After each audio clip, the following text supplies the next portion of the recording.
পৌর নিয়োগ দুর্নীতি মামলায় নয়া পদক্ষেপ ইডি।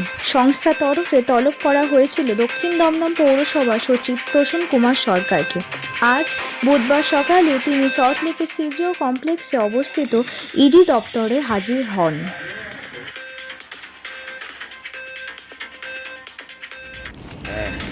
কি কি আপনি কি আনতে বললো? কি জানতে পারেননি? এখন ডাকেনি, ভেতরে ডাকেনি।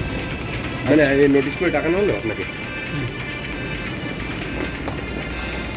ইডি সূত্রে জানা গিয়েছে, পৌরসভার কতজনকে নিয়োগ করা হয়েছিল, নিয়োগের পদ্ধতি কী ছিল, কোনো আর্থিক লেনদেনের মাধ্যমে নিয়োগ প্রক্রিয়া সম্পন্ন হয়েছিল কিনা, এসব গুরুত্বপূর্ণ প্রশ্নের উত্তর খুঁজছেন তদন্তকারীরা।